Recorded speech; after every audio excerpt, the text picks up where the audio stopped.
Bad Ideas, the show where we look at misfires, mistakes, and miscalculations from all throughout history. I'm Tony Southcott. And I'm Albert Berg, and today's episode is brought to you by our featured patron, Dragon. Thank you for being a patron. Thanks, Dragon. By the way, for those of you who are on the fence about being a patron, it might help you to know that we have added a $1 tier, which gets you access to the bonus podcast and those shout-outs we do at the beginning of the episode. And the early release of this podcast. Yes, that too. By a whole week. So check that out. And yes, I don't have a good transition, but Tony has the episode. Tony, what are we talking about this week? Today we are going to be talking about the Devils of Loudun and Urbain Grandier. Is this a French thing, I take it? Yes. There's going to be a lot of French names, and I'm going to butcher a few of them. Also, there is a little bit more sex, torture, and various other things in this episode, so if that's not your thing, then you might want to move on to another episode. More than what? Not more than our episode about the Yugo, though. There's Way a lot more. of sex and torture in that episode. Got some feedback. We have cut back. But this one, you've been warned. A real Tony Southcott, confirmed crusty, somewhat conservative dude, has graced us with the trigger warning, and I do want to appreciate that, Tony. Well, we try to run a clean podcast here. Yes, we're not going to be saying swears, but we may be engaging in some adult content. The Devils of Loudun is a 17th century tale of oppression, hedonism, manipulation, possession, murder, sex, and politics. It's the type of historical event dripping in HBO-style decadence and intrigue. Set in France during the reign of Louis XIII, it starts with a priest named Urbain Grandier and ends with the ashes of a stake. Oh, and also 17 nuns who pretended for years to be possessed. This is like your second episode, I guess not in a row, but you just did an episode about possession. And, with the Salem witch trials, yes. That's kind of how I ended up stumbling into this. I was wondering, is this related? Was this I also found out about this other thing while I was studying this? Because I'm in that process a little bit right now myself. Yeah, it's one of those things where once I started reading about like the Malleus Maleficarum and all these other things, it just kept coming up, and I decided to dive into it. Urbain Grandier was not your typical priest. He may have shared high ambitions and eventual hopes at elevated offices within the church like other priests, such as Cardinal and things of that nature, but his conduct would break any chance of this. He was a loud and charismatic man with what almost seemed a disdain for several doctrines in his own church. Grandier also had a deep, unquenchable desire for the flesh that led him to seducing the daughters of many powerful men. He was also a man of quick retort and had a penchant for scathing criticisms of the people around him.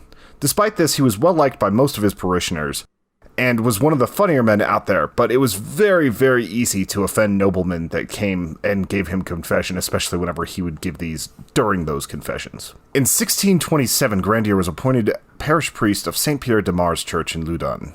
In his fashion, he showed up to the church as a clerically dressed heartbreaker. He was by all accounts of the day a 10 by the French sources that described him, especially with his mustache curled beyond the point of what would have been possible according to the laws of physics.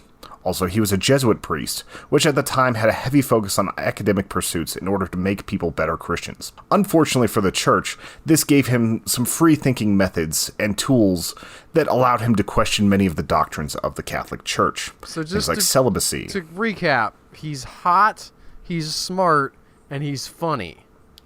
Yes. And he's in front of everybody every week talking to them and he knows has power, all of their right, deepest yes. secrets. Yes. If you are the kind of dude that wants to get with other people in a sexual kind of way, this seems like the talent stack for you. Yes, absolutely. By all other accounts, he was a very competent priest who could deliver powerful sermons as well as attend to the needs of his flock. That's not innuendo either. He was just deeply ingrained in the community, despite them knowing he was a bit of a player. And at this time, the ideas on sex were a little bit more liberal than you would expect for, the 1600s, but that was just part of France at the time. This actually made the first round of many enemies to come.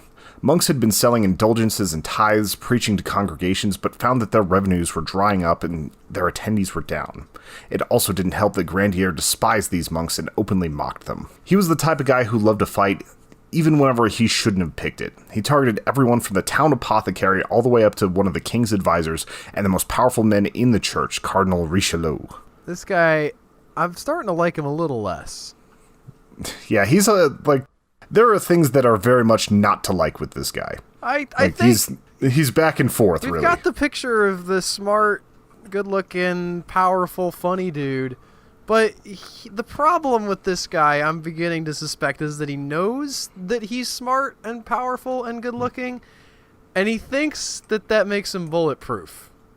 Yeah, the rules do not apply to him, and you're about to get more mad at him here in a moment. Oh, good. The controversy started whenever he pursued Philippe, the daughter of nobleman Louis Trinquant, who was also his best friend. Oh, man. Grandier was brought in to give her private Latin lessons. I'm not mad so much as I just now think less of his intelligence. Especially when you consider that Louis Trinquant is the public prosecutor of Loudun. Yep. I can see at least one of the bad ideas happening right in front of us. Yes. In the course of these lessons, Grandier would use his charisma and the fact that she had to confess her lewd desires to him every week to seduce the teenage girl. Then she became pregnant. Gross. He entirely lost interest in her at the moment she told him that she was pregnant and told her that now is the time to bear your Christian burden on your own. Double gross.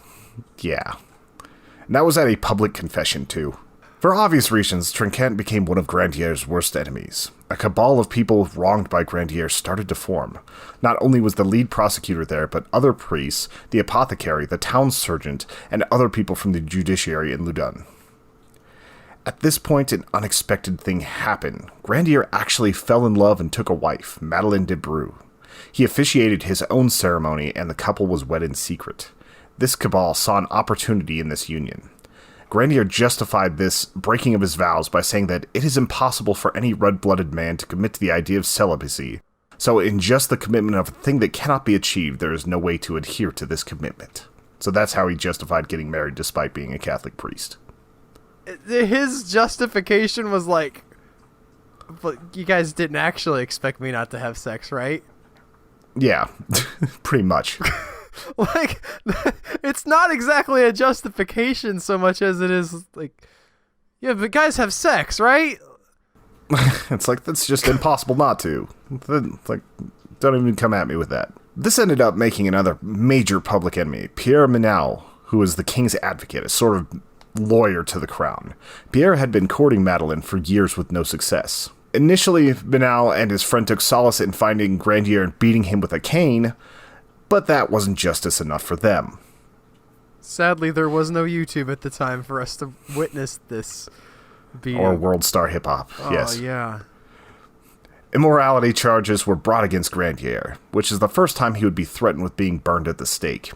Even with testimony from priests saying that he had committed sex acts on the church grounds, he was only given a punishment of fasting on bread and water every Friday for 3 months. This was mostly because the person prosecuting him also supposedly had a secret wife and was kind of doing some similar things that Grandier was doing. Oh, so Grandier's like, I'm taking you down with me. I don't even think it was taking him down with him. I think he was just like, well, I'm not going to force a punishment that's that harsh and set precedent against my own skin. He legitimately was sympathetic towards... The thing is, like, this isn't just a guy who isn't supposed to be having sex, but he is because, like, he's in love or we've got evidence he's being a real jerk. On top of, like, not being able to, like, hold to his vows, he's, like, really treated people badly. I would not have sympathy for him just because, like, well, I'm doing some stuff wrong too. This is on a different level. Well, it's like with Trinquant and, like, the bastard child of Grandier. Like, there was so much fallout that happened there where they tried to convince the state that it was the maid's daughter and all these other things so he could try to find a good husband for her because she would be looked at as, like, used goods and all this. Like, basically her noble status would be challenged. So there's so many different things that happened just because he couldn't resist and there wasn't exactly birth control back then. At this point, Grandier could have left Loudun and founded a new life elsewhere. But if there was one thing he liked more than copious fornication, it was angering the people who fought against him. In Loudun, there was also a group of cloistered nuns in a convent that was supposedly haunted. Most of the women who took their vows here were noblewomen who couldn't find husbands. Led by Mother Superior Jeanne d'Angers, these women ran a small Catholic school. She already drew attention for being in her 20s and running the nunnery, which is very rare for a Mother Superior to be young, but she was also quite pretty, despite having a slight hunchback. She was known to be aggressive and sarcastic, and kind of abrasive. She was sent to the convent for being a horrible teenager. But she was very good at the political game and endeared herself to the former Mother Superior, and ended up taking over this convent. Man, that's a story right there. I don't know that it's a bad idea, at least, but to think of this woman whose parents are like, you're going to the nunnery, like literally to the nunnery with you, and she's like, well, I'm here, I guess I better take charge. I'm gonna be in charge of all of the rest of the nuns. Yeah, it's crazy how much she was able to accomplish in such a short period of time just by ingratiating herself to this one person, even though most of the other nuns despised her. You gotta find the point of pressure and apply leverage. And for anyone who doesn't know, like, cloistered nuns basically aren't allowed to leave the premises, so these women are just completely isolated. And as will happen in any sequestered group of people, outside world gossip becomes currency. The nuns love to talk about Urbain Grandier's exploits with parishioners. Oddly enough, Grandier never set eyes on these nuns or met any of them. Because of their isolation, the legend of who Grandier was far surpassed the reality. And because of Jeanne's oppression and guilt over her desires, because she had a major obsession with Grandier, she basically just started to do everything with the thought of trying to get him as confessor. So when their confessor died, she pushed hard to have Grandier become the new confessor for the convent, like the one priest that would come in and listen to their sins. And Grandier politely declined in a letter saying he was not worthy of the honor of being a confessor to nuns, and that he was buried with his own duties. It was just like a casual letter that was saying, I'm a little bit too busy for this right now. That's not gonna work. I could tell. I don't know where this story is going, Tony, but based on what you've told me about these two people, it's gonna be interesting. I mean, I guess you wouldn't tell me a boring story, but like I'm sure I've told you some boring stories in the past. It's okay. You've got this handsome dude who thinks he's hot stuff. He knows he's smart and he's handsome and he's funny and he knows it and he's working that. And then you've got this nun who has, in the course of a few years, taken over the monastery, literally, essentially taken, like she's an inmate running the prison.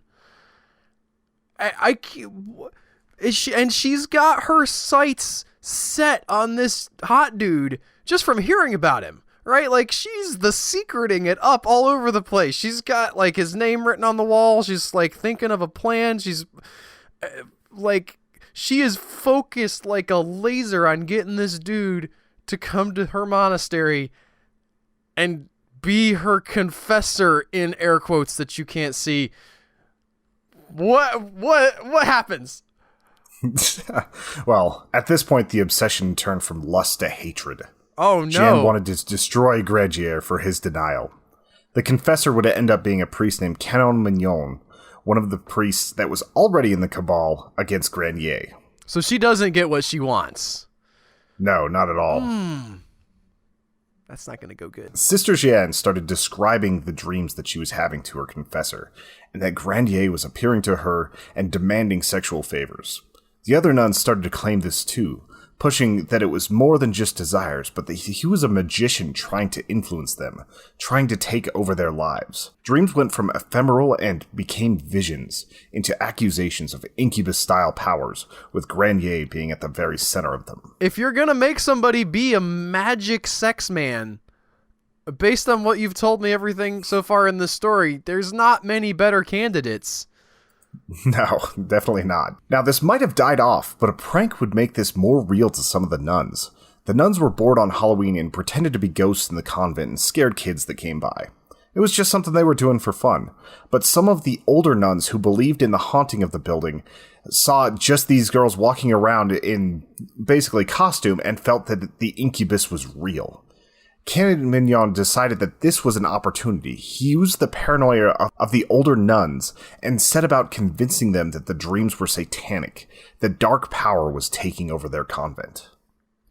Using his powers as confessor, some loud rhetoric, and already scared nuns, he brought them to a frenzy. He had them believing that their souls were entirely at hazard because of these dreams. He pressed them over and over until they started writhing, until they started to speak in tongues, until they started to fall into acts of possession. This is wild. Is this a movie? Yes, there's a 1971 movie called The Devils. It's very hard to find, and it's X-rated. Oh, I believe it. Was it It's made by a fascinating Italians? movie. Yeah, it feels a lot like that. Like it was done in that early 70s, like heavy metaphysical craziness, lots of high concept shots and strangeness. It was with Oliver Reed and Vanessa Redgrave, so a pretty decent cast, and done by Ken Russell, who would go on to do Altered States and a few other movies.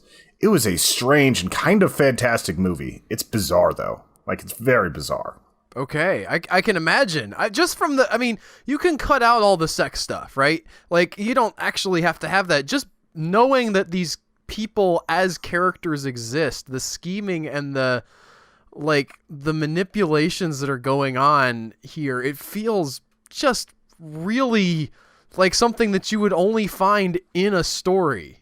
You don't usually encounter that many people who are conniving and like building the cases against each other and whipping other people into frenzy like that. It feels like something you would make up, but it really happened. Yep, and there's so many court documents and things showing that this is how it happened. The cabal against Grandier sought out the help of an extremely zealous trio of Carmelite priests to help them perform a public exorcism.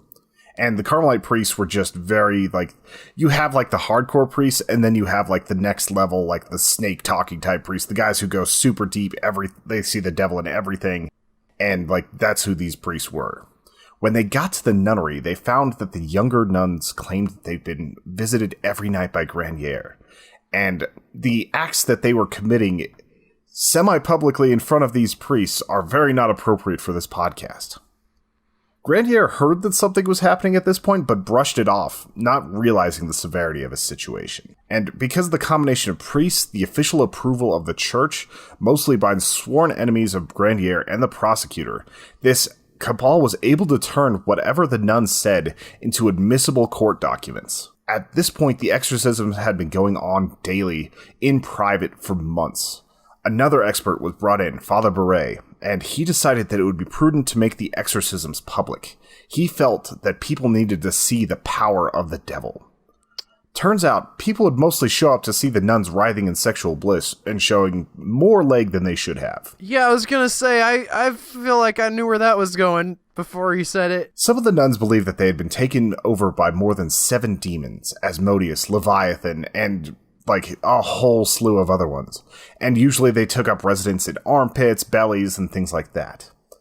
And after the exorcism failed from normal methods, the old medical advice of the 1600s came about.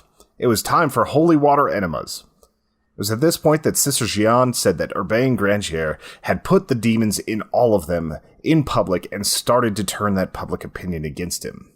That he had cast love spells and bewitched them all. The case started to be built. The prosecutor came in and saw the possessions in action and decided it was time to move forward. You know, I feel a little bit annoyed with these people that they're willing to let this guy just run roughshod over the idea of propriety, right? He can have sex with basically anybody, but if he's doing it with demons, then we have to stop him. Yeah. And this was sort of a changing time with the idea of witchcraft and demons, because up until 1604, it was okay to be a witch so long as you didn't use your powers against anybody else. But in 1604, they passed legislation that made it so that that anyone who practiced witchcraft was supposed to be murdered. And like the definition of witchcraft was pretty broad. It was anybody who conferenced with the devil. It didn't matter if it was like for advice. It didn't matter if it was for anything like that. Any small conference there was enough to damn people. The idea of a conference with the devil is amusing to me. This is a sidetrack, obviously. We're just like, call the devil. All right, what's this meeting about? Only got 5 minutes. Yeah, I imagine he's like a doctor, like at a free clinic. You just got to keep on moving. Now, we talked about demonic marks in the Salem witch trials, and much of this was taken from the same playbook, the Malleus Maleficarum, or the Witch Hammer. Probably the most damning part of this book was saying that any evidence whatsoever, dreams, gossip, testimony from the people possessed, could be used to implicate a witch. Even supposed demons occupying a body could point fingers at anyone else. This gets into some strange territory because the official church doctrine was that Satan was the father of lies and that anything said by a demon, especially during an exorcism, was inherently false. No accusations could be taken seriously from the mouth of a demon. This trial would officially flip that and make it so that demons were incapable of lies and that every single word they said was the unvarnished truth. What? Yeah. They basically said that any priest that held on to a demon during an exorcism compelled it to speak only the truth, despite that being entirely against church doctrine. Okay. It's that I nobody cares, Tony, really, but as someone who has read the Bible, the idea that demons must speak the truth is like that's a little silly. It's very different from what you might expect from like people who have read the Bible. Well, you gotta remember, these people aren't talking about like actual possession. They're using this as a political play to get someone killed. Yeah, I understand that. That's fair, I guess. And you're like, well, I can do this because I have the power to, but that part is annoying to me. It's very annoying, and this is like whenever you start feeling a little bit bad for Grandier, despite him being kind of a jerk. No, I don't. No, he walked himself right into this mess. Yeah, he made his bed. This is very much exactly. This is the situation where they started saying he made his bed. I'm pretty sure. With how bad some of these sessions of exorcisms went, people fought back against the idea that Grandier was guilty. The chief magistrate of Loudun claimed that it was a mass delusion and ordered the exorcisms to stop. This might have also been because some of the priests were terrible at it. Lots of bad Latin and fingers shoved into bodily orifices was happening, and it wasn't following the actual ideas of what an exorcism or a possession was supposed to look like. At this point, some of the nuns started having actual mental breakdowns, and it affected their income. They weren't getting as many donations from the public exorcisms, and they started to have people pull their children out of the classes that they taught. I can't understand why. Yeah, the fact that you go and see Sister Mary writhing in sexual excess every weekend, like, it's a fun time for you, but maybe not where you want to send your kid to learn ABCs. And that was their main thing that gave them joy, was being able to run this school. So they started to lose that based on this. But if they were to stop at this point, then the heresy and everything would be directed towards the nuns. You also have to keep in mind that this had been going on for months. I think at this point it's actually over a year of public exorcisms. So this is just a lot of writhing and screaming and trying to come up with original things to say as demons and coming up with new demons and all sorts of other weird things. And because of how long this was taking, it looked like the trial was starting to fall apart. But then Cardinal Richelieu enters back into the picture. One of his agents, named l'Abbé d'Ermont, who had burned many witches, came to Loudun. Along with this, one of the cabal had found a letter supposedly written by Grandier, which basically roasted the cardinal in every way possible. And this was an anonymous letter, but they were able to basically convince people that Grandier had written this, even though he hadn't. And Richelieu was one of the most powerful people in France. He had the direct ear of King Louis XIII. So to have this much power, he was able to pull strings to get this trial back on track. The cardinal was also in this game for power. He wanted to leverage the idea of Satan invading France into a way to start a new French Inquisition and to make it so that the crown and the church in France were one, and one that he would have total control over. It's a smart play, I think. Yeah, it's a smart play. You can't make a play for power without some sort of precedence beforehand. So it's not the worst idea I've heard. It's a mean thing to do, but it makes sense. It also feels like it's beyond the level of this petty squabble now, in a way. Like, Richelieu sees what all these guys are doing, and he's like, I can use that to get what I want. Yeah. He's basically just going the full little finger thing and exploiting everything about this situation. Yeah, why let a good crisis go to waste? The devil's invading exactly. France. We have proof right here. And if I can, we need to stop the devil. We can't let the literal devil invade France, Tony. Some extraordinary measures need to be made. We have to appoint a dictator to take care of this problem. That's a callback to the other thing. He's the benevolent one. Yeah. Once again, Grandier's friends told him to leave, but Grandier believed that the truth would save him. Unfortunately for him, he was arrested and finally brought in by the powers that be. They searched his library and found no pacts with the devil, which was very disappointing, but they did find a printed letter that we talked about earlier. It was something like the cobbler, and it was the one that roasted Richelieu. And a lot of people think that this was just planted there because they didn't have anything else. But they would end up taking him in, and they couldn't put him in a normal jail, so they locked him away in priest Canon Mignon's attic, bricked up everything, including the chimney, because they were afraid that he would use his magic to fly up the chimney, and he would spend the last year of his life in this place, basically on a bed of straw. As this trial continued to be formed, a lot of the nuns had given up the pretense of possession and tried to slowly let life turn back to normal. This was not acceptable to Grandier's accusers, so they went back and kickstarted the old possessions. They carted the nuns around to other churches, other than the places that they were supposed to be in, and forced them to demonstrate their possessed nature in churches all over this part of France. The nuns repeatedly talked about their lusts and what Grandier had done to them, despite never having met them. Also, they started calling out all sorts of other people, and because everything was truth, a lot of these priests that were exorcising them ended up on the record having very, very terrible things said about them that were supposed to be absolute truth. And some of them were funny, like some of them called them cucks and various other things, and those are admitted into the official court records. Can you be a cuck if you're not married or involved with anyone? Because legally you're not allowed to be as a priest. Although I guess they could all stop anyone in this story. Yeah, who knows? Maybe listen, I'm a man. I know I took those vows, but I'm a man defense was a lot more common than just our main man. And the only people that were never talked about were Richelieu and the king, because the nuns were a little bit too afraid of implicating themselves in that sort of drama. This is where the rule changes I talked about earlier came in. The priest said that when the devil was constrained by a Catholic priest, the devil had to tell the truth. If they had this power, I always wonder why they could never actually exorcise the demons if they had full control of them. They said that Grandier had become a high priest of the devil and made them all princesses to Satan. Sister Jeanne said that Grandier had no less than 5 marks from Satan, spots that would not feel pain.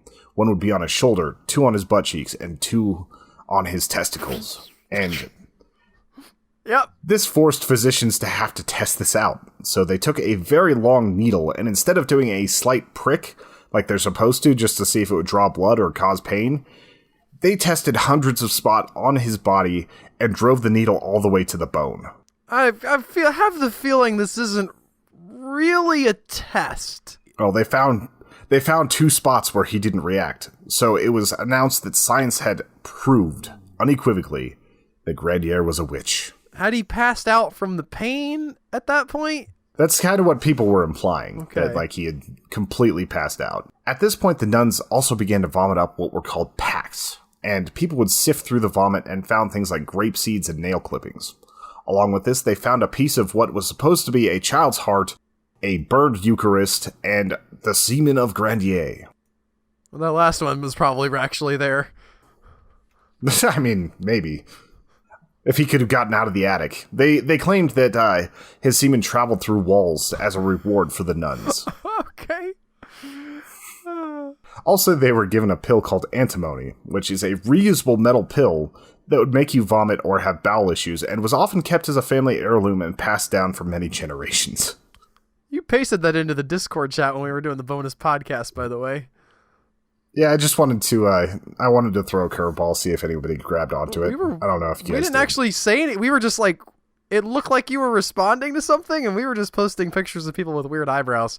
That's neither really here nor there, but if you want to hear that, you should become a patron, because it's the bonus podcast, and only patrons get to hear it.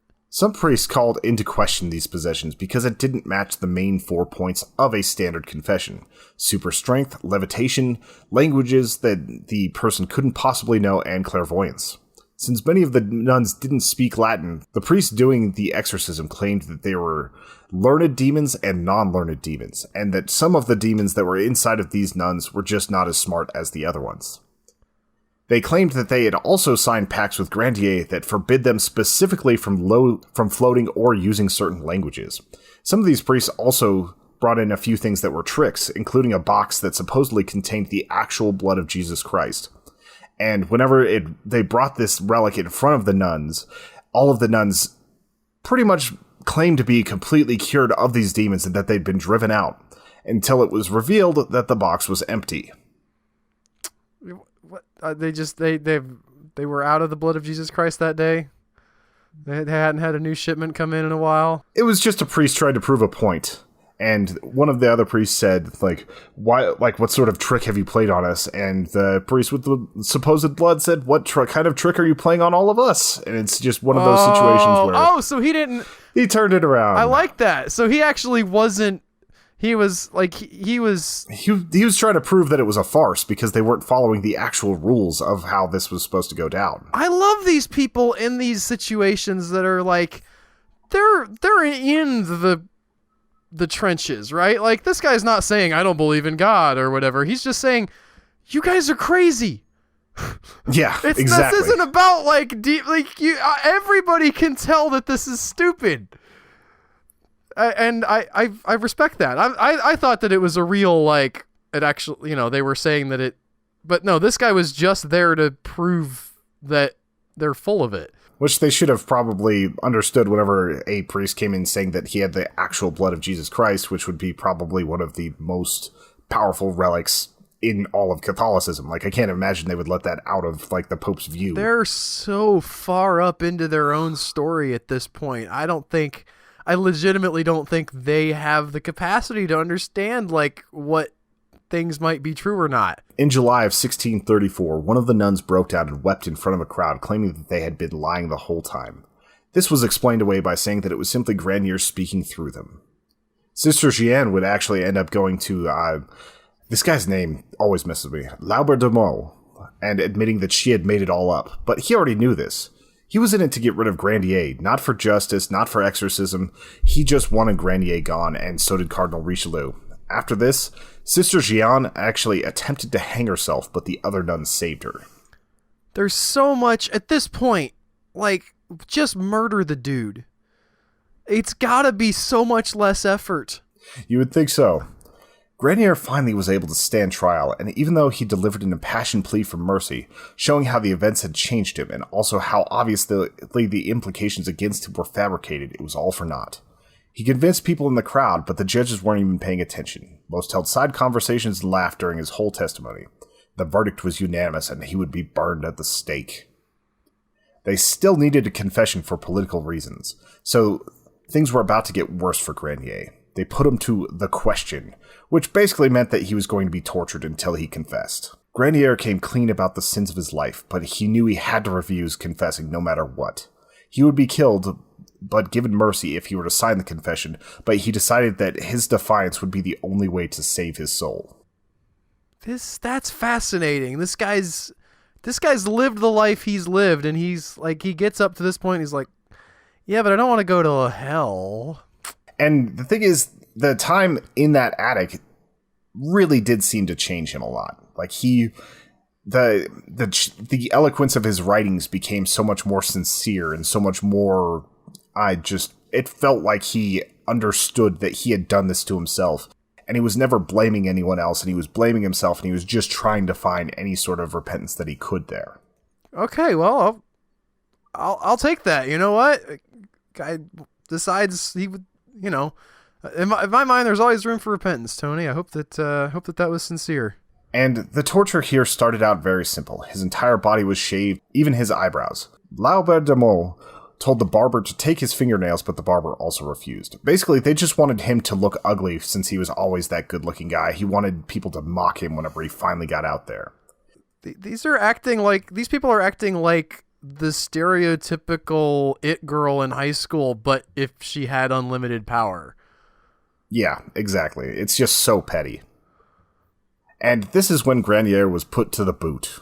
It is essentially a vice for the bones of your legs that wedges are driven into in order to pulverize the bones. The first blow happened at the kneecaps. Grandier still refused to confess, despite every hammer blow. They said dicus, which is basically confess. Next, the feet, but they decided to go slowly with this, tapping in the wedges so that the feet would slowly crumble. And Grandier still refused to give them the satisfaction of a confession. They actually ran out of wedges after a while, and as Marrow ran down his annihilated legs, he still refused to confess and only prayed. I'm looking at some pictures of this right now. I do not recommend it. Yeah, this is not a good way to go. Laberdemeaux decided it was time for extraordinary torture and found more wedges. The priest then took the hammer from the executioner and started doing it themselves. Every hammer blow they screamed to confess, and they did this for over 45 minutes with no luck. After a few more hours of interrogation and pleas and kind of doing the good cop, bad cop, saying that his life would end so much faster if he just confessed, he still would not confess. They took Grandier out to apologize to the parishioners in front of the church for all the things that he did, and with some of his last strength, he apologized for all the sins that he had committed against them. And he also forgave them for being there watching all of what was happening. Thousands were supposed to see an evil man, but instead saw a man still composing himself with grace despite the tortures that broke him. One of his friends came out and hugged Grandier, and basically gave him confession right there, which angered Laberdemeaux, as he thought that the crowd was going to lynch him and be completely on the side of the people that were prosecuting him. Instead, they saw a moment of compassion that softened them. At this point, Grandier was brought to the nuns and refused to apologize and only offered them forgiveness for what they had done to him. At St. Croix Square, 6,000 people gathered to watch Grandier burn. After being tied to the post, he noticed across the way that Trinquant, his former friend and the father of Felipe, were watching, drinking wine and waving at him in ecstasy as they watched him brought to the stake. The captain of the guard offered to strangle Grandier after he would speak his final words, sparing him the flames, but the exorcist refused to let this happen and set fire to the pyre before they could actually get this going. Beating him with an iron crucifix whenever he tried to talk, they kept him from even having last words that were basically his right. And the executioner tried to stomp out these flames, but the exorcists were running around setting more flames, so he couldn't get up there to strangle him. And whenever he found the noose that he would have used to strangle him, the priest had actually tied knots in it so that it couldn't be used. The priest then used holy water to tame the fire to make sure that he couldn't suffocate from the smoke and had to die from the flames. After he was thought to be dead and charred, Grandier's last words would be, "Forgive my enemies," and at that point he fell off of the stake and into the ashes. Wow. This guy's... I gotta say, I didn't like him, but he did lie in his bed. He at least took the punishment that he earned himself, I would say, pretty handily. Maybe not quite as much as... I don't know if he deserved all of that, but he faced it with... What would you say? Integrity? To say, I would say integrity is probably a good word for it. Like, it's hard to really even comprehend how far it went for him basically just kind of whoring around and doing a lot of... Like, he did some awful things. He really did. He exploited a lot of people. He was in it for power. He enjoyed that. He enjoyed angering people. And whenever he was forced to look in on himself, he didn't shy away. His ego actually let him understand the wrongdoings of his life. Well, I hope that was genuine. I like to think... I hope so too. That people have the capacity to change, and even if it was a horrible end for him, you want to believe at least that there's something in people that can be altered, that can put themselves on a new path, and I hope that was the case for him. Doesn't help his death. I hope so too. Really, but it's also just like sort of a metal way to go out, like not giving them the satisfaction. So that's true too. Maybe he just didn't want them to get what they wanted. Or it could have been both. Who knows? Yep. At this point, the nuns kept up their possessions for a while, but people started to lose interest. Sister Jeanne would go on to try to be canonized by faking several miracles, and I think people just didn't really pay attention after that. However, a lot of these priests would end up dying within a month and a few years in terrible, terrible ways. So it was kind of an odd thing that happened with some of them. The bad ideas here are so numerous that I think Aldous Huxley summarized it best with, "Those who crusade not for God in themselves, but against the devil and others, never succeed in leaving the world better, but leave it as it was, or sometimes even perceptibly worse than it was before the crusade began." So there are bad ideas from start to finish on this. Things that Grandier did, things that the Exorcist did, things that the Nun did. But in the end, the biggest bad idea is whenever you're crusading just to hurt others rather than to find the strength in yourself. You said that some of the priests died after this. I assumed you were going to tell me like that there was some war or something that broke out, but no, like they died of really very odd things. Like a month afterwards, Mignon ended up taking a fever and dying. Like Mignon actually ended up basically torturing himself for decades, thinking that he was damned. Some of the other priests died within a month, just of aneurysms and fevers and stomach issues. Like there was a lot of weirdness that happened with that. That's don't like to get superstitious on a podcast where we just made fun of some stuff, but maybe you chickens come home to roost. Yeah, maybe. That is the story of the Devils of Loudun. And there's more to the story. Like I read a 14-hour audiobook on this. If you want to get deep into it, Aldous Huxley did a great job of compiling papers after papers and diaries and all this other stuff, while also giving very entertaining commentary on the events in the book The Devils of Loudun. So that's a good place to start if you want to know more about this. I really appreciate that, Tony. It was an interesting story. Kind of one of our longer episodes, but it's going to be a big it was worth hearing all that. I never heard any of that story before, and getting all of those details and hearing how all that went down, I found it very fascinating. I appreciate it. If you appreciated it out there in listener land, and you have not subscribed yet to the podcast, you should do that. If you are by a podcast player that allows you to leave a rating of some kind, like the iTunes store or perhaps Spotify, those would be immensely helpful. And as we mentioned earlier, there is the Patreon that we have, patreon.com/human echoes, where these are now going up a week early, and you can start that for only $1. Yes, all of that for only $1 or more if you want some of the extra cool benefits. Yeah, pins and cool stuff like that. But check out patreon.com/human echoes. Thank you all for listening. We'd love to hear from you. If you have ideas for the show, go to badideasshow@gmail.com. We will respond promptly. Tony will. I'm not promising nothing. But we do appreciate Bye, everybody. Bye, guys.